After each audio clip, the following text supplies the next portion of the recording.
Hello, Local 1600 members. This is Legislative Chair Troy Swanson. The General Assembly in Springfield is back in session. There are a number of bills that we are watching. Some of these bills are items that we have put forward that we'd like to see move through to law. Some of these are bills from other allies and other groups. This video is an update outlining the key pieces of legislation that we are watching. There may be a point later on this spring as bills move to committee, as they reach the floor for a final vote, where we reach out to you and ask you to call your state rep and call your state senator. We are hoping to make some changes. A lot of these bills are really good for our members, for our colleges, for our students, and for overall higher education in Illinois. Before I get to the actual legislation, let me just kind of set the context and talk about the political environment in Illinois right now. There is a projected budget deficit of around $3 billion. Now, recently, there's been some new updated revenue numbers where there's some projections that say that the deficit isn't going to be as bad as once thought. So maybe it won't be as bad, but everyone generally agrees we're not going to have a surplus. There's not going to be extra money lying about. There's going to be many competing needs for limited dollars. And that impacts the support that our colleges are going to get.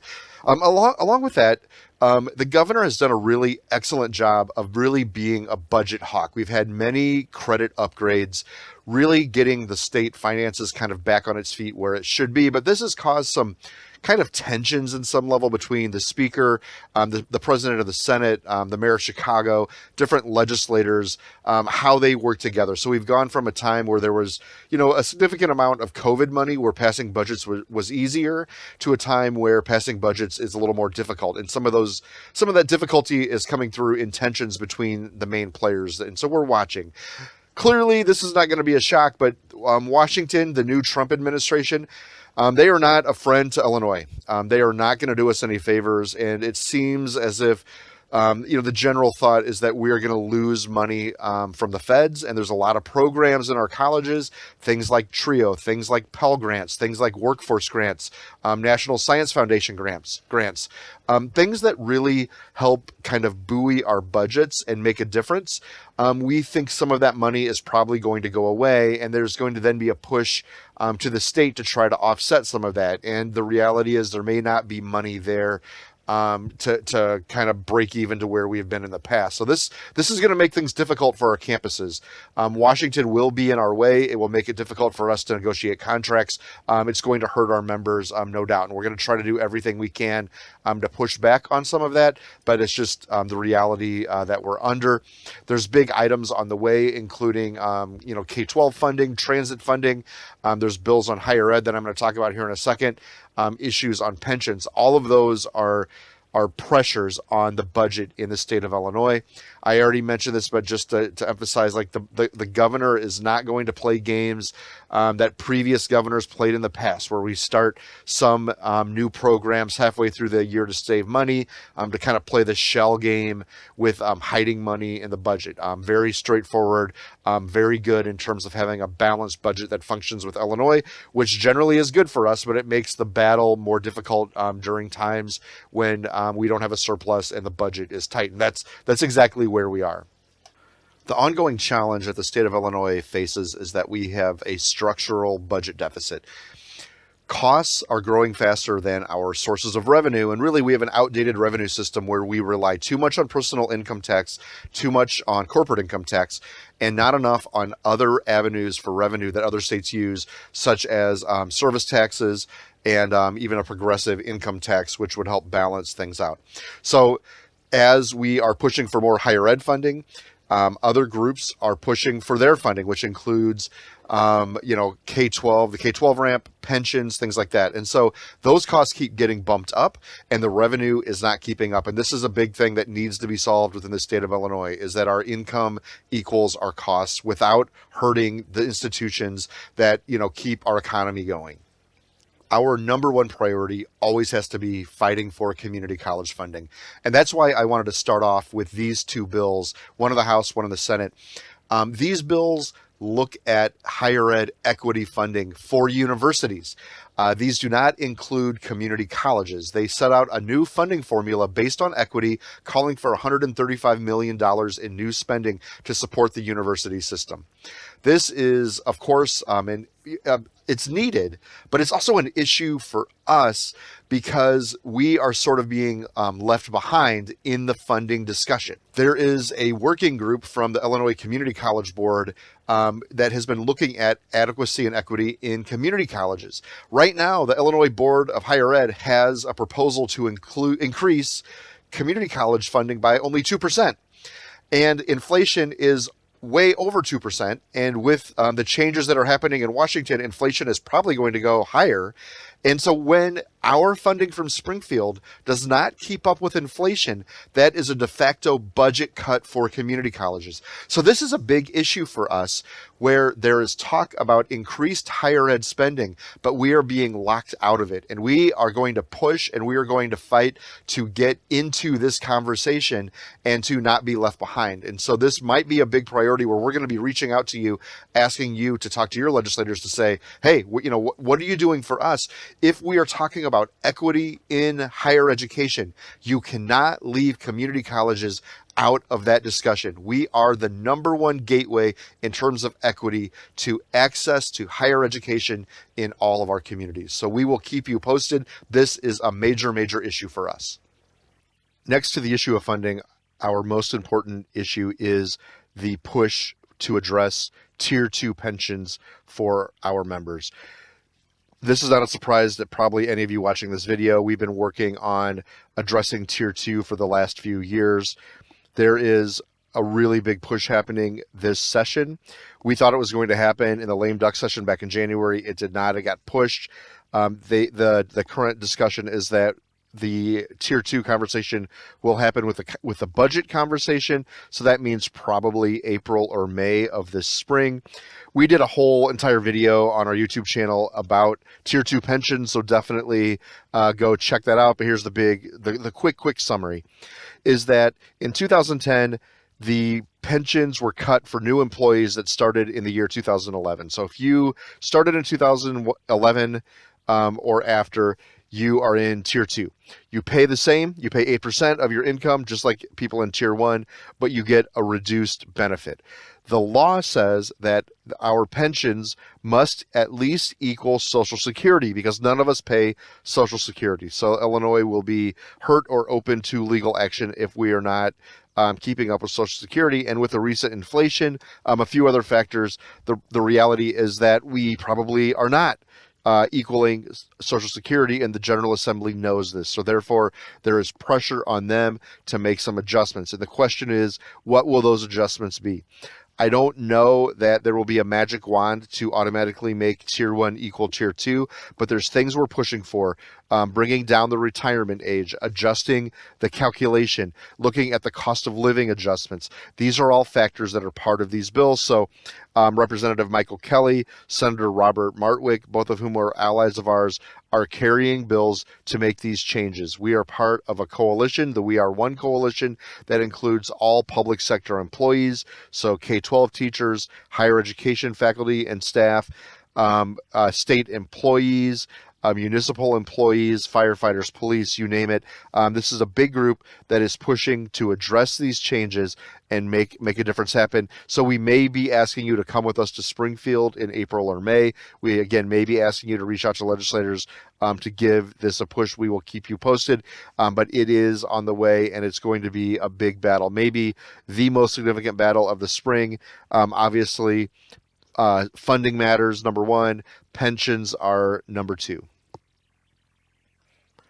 The next set of bills that are on our list would allow community colleges to offer selected 4-year degrees. Many states across the country already do this. I think actually a majority, 26, 27 states, something like that, already allow community colleges to give out bachelor's degrees in some form. Most of them are not like wide open, every degree possible. They're targeted, and that's what these bills would do. These would allow specific programs, thinking things like nursing, maybe education. It would depend on area of the state, and the need of the job market. This would be really important for us. These bills have been around, but what tends to happen is that the big universities come in and really push back, and legislators are scared to pass them. The thing that is different this year is that this was mentioned by Governor Pritzker in his budget address. Super rare that the governor ever mentions community colleges in that budget address, and he mentioned it a few times. So, I'd have to go back and look at all the other governors' addresses to see, but I sure can't remember much conversation at that level about community colleges, and this then makes this a priority bill. Everyone is talking about this, and there is many conversations happening, and this would be really big for our colleges. This would open up the door for more credits, more enrollment. It would help our budget, so we're absolutely working to support these pieces of legislation and trying to pull them forward. The next bill on our list focuses on licensed counselors on our campuses. It's carried by Representative Norma Hernandez. This is a bill that we asked her to put out there for us because we are very frustrated that our licensed counselor positions are either getting cut entirely, like at South Suburban College, or they are getting reduced when people retire. The positions are not getting filled. And you can read across higher ed that there is a mental health crisis of students, and we see it on our campuses, but yet our administrators are cutting the experts on our campus who provide the support for these services. On top of that, our colleges are getting money through the Student Mental Health Early Action on Campus Act, where that money is supposed to go for student mental health. So they're getting money, but we're still cutting positions and cutting departments, and we are really sick of it, and we're trying to make this an issue. The next piece of legislation looks at academic freedom for faculty. It is interesting that in Illinois, the law itself does not actually enshrine or define what academic freedom means, even though it mentions it in a few places. This is a law we're working on with a couple groups. Notably, we're working with the Illinois chapter of the American Association of University Professors, AAUP, to try to get this pushed through. This would give protections to people that don't have protections already. So specifically thinking about adjunct faculty, thinking about lecturers at some universities, thinking about faculty at private universities that do not have collective bargaining agreements. So this is something we're going to be pushing. It is needed in the age where there's so much misinformation. There's attacks on science, attacks on research. It is time for Illinois to have solid protections for academic freedom on our campuses. Next on our list are two pieces of legislation focused on dual credit. And I got to tell you right now, we do not support these pieces of legislation. We actually may end up opposing them. There are efforts by some groups to expand dual credit, where we're giving credit at our high schools. And the problem with dual credit is that it undercuts the credit on our campuses, and the high school students do not pay tuition. So we are actually losing money through dual credit, and it's costing us. But our faculty still have to go. It costs the college money because we have staff that have to manage it. Faculty members go and accredit the classes in the high schools. So it's not really a good deal for community colleges. There's some buffers that we're after. There's some quality standards. There's some credentialing standards. There's some pieces that we would like to see added to the law. If we can get some of those put in, these may become laws that we support. But right now we're watching, we're opposing. We are worried about some of the conversations around dual credit. Next, we have our legislation to get an elected school board for the city colleges of Chicago. As everyone probably knows, the city colleges are the only district in the state of Illinois that does not have its own elected school board. And look, all of us in the suburbs know getting an elected school board doesn't magically solve all your problems. There's good boards, there's bad boards. But here's the thing. The city colleges deserve, as a matter of transparency, as a matter of representation, the faculty, staff, and students deserve to have trustees that are there just for them, that go to events to speak out for them, that go to Springfield and advocate for them. Right now, the mayor appoints the trustees, and basically whatever the mayor says goes. And when we have mayors that support us, that might be great. But in the past, we've had mayors where the city colleges fall down the order, and in order to get attention, to get a contract settled, we have to have a strike rally, we have to threaten a strike, and then after we have a strike rally, magically, we have a contract settled. And that's the way that we get attention, and that should not be the standard operating procedure for the city colleges. It's time for an elected board. It's time for elected officials that are there with a focus on the needs of the city colleges of Chicago. Next is a bill that is spearheaded through IFT that we are supporting. This is a bill that would expand unemployment insurance for part-time staff and for adjunct faculty. It's really focused on people that are on our campuses from term to term, and it mirrors laws that were in place during the pandemic. We'll see how it changes and where it goes, but it seems like a good idea and it makes sense for our members. Next is a piece of legislation modeled after a law in California that deals with artificial intelligence and college credit in community colleges. And it basically says that only humans can give credit in community college classes. People hold the credential. Being in a credential is being part of a discipline or being part of a profession, and only people can do that and judge the success of students who are taking our classes. It protects jobs, and it kind of gets us ready for the coming changes related to artificial intelligence. Next is legislation that supports open education resources. This is funding that goes in the Secretary of State's budget. The Secretary of State is also the state librarian. This money gets distributed to local academic libraries for support to faculty to develop textbooks that are shared across the state. This has already been in place 2 budgets ago, but got cut in the last budget, so we're part of a group trying to fight to get this back in the current budget. This next piece of legislation would really help our students that face the most challenges.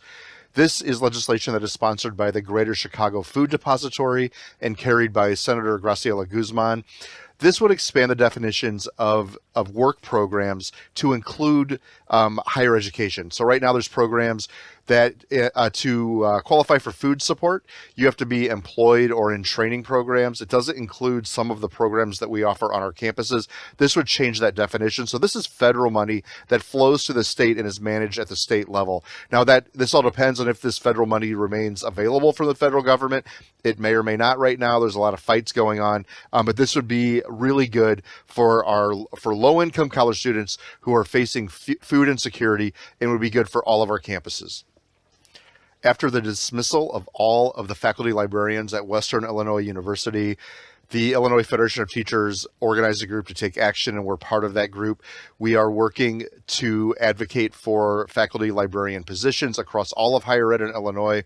This piece of legislation comes from that group and demands a study to examine what's happening with those jobs. Similar to what I mentioned earlier with counselors, as higher ed support goes down across the state of Illinois, these support positions are getting eroded. So at Western Illinois, all of the positions were eliminated, but at many colleges, including colleges in our local, positions are not being filled as people retire. So this would be an effort to understand what's actually happening, and also an effort to add pressure to our administrators to retain these positions.